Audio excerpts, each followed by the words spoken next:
بسم اللہ الرحمن الرحیم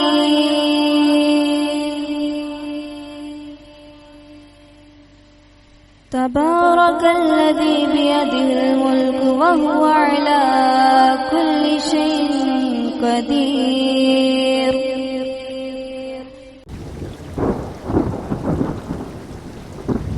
نومبر کی ایک اور سرد رات، مہینہ جمادی الاول، اور آپ یوٹیوب کے تمام ساتھیوں میرے ساتھ کہانی سننے کا شکریہ اور خوش آمدید میرے چینل پر۔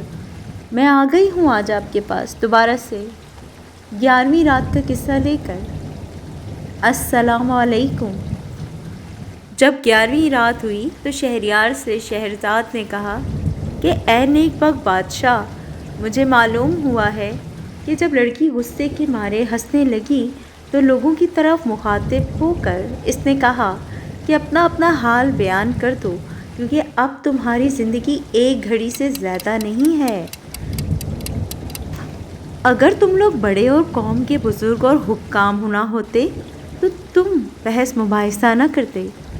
خلیفہ نے کہا، اے جعفر، تجھ پر خدا کی مار، اس سے ہمارا قصہ بیان کر دے، ورنہ غلط فہمی میں آ کر ہماری بھی جان جائے گی، اور اس کے ساتھ سلیقے سے باتیں کر تاکہ ہم پر کوئی بلا نازل نہ ہو۔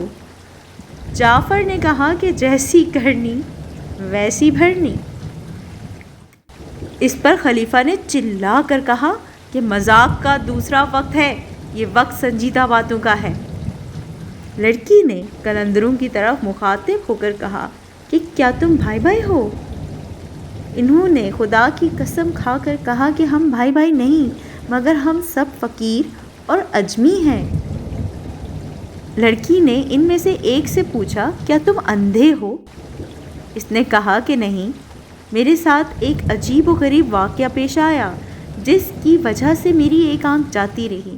میرا قصہ ایسا ہے کہ اگر سوئی کی نوکوں سے آنکھوں کے کونوں پر لکھا جائے تو عبرت حاصل کرنے والوں کے لیے عبرت کا باعث ہوگا۔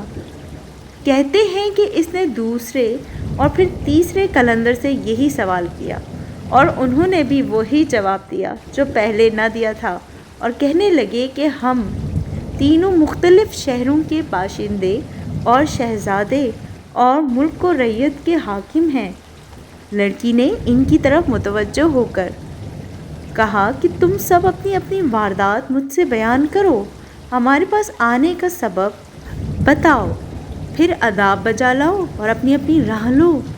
سب سے پہلے حمال آگے آیا اور کہنے لگا کہ اے بی بی، میں حمال ہوں، اس سامان لانے والی نے میرے اوپر سامان لادا اور شراب فروش کے مکان سے قصاب کی دکان پر گئی، اور قصاب کی دکان سے میوہ فروش کی دکان پر، اور پھر وہاں سے بنیے کی دکان پر، اور بنیے سے حلوائی اور عطر فروش کے پاس، اور وہاں سے یہاں آئی۔ اس کے آگے میرا قصہ وہی ہے جو تم لوگوں کا ہے، یہ ہے میری کہانی اور بس۔ لڑکی ہنسی اور کہنے لگی کہ آداب بجا لا اور چلتا ہو۔ اس نے کہا کہ جب تک میں اپنے دوستوں کا قصہ نہ سن لوں یہاں سے ہرگز نہ ٹلوں گا۔ پھر پہلے قلندر نے اپنی کہانی شروع کی۔ پیارے دوستو، دوسرے حصے میں دیکھیے پہلے قلندر کی کہانی۔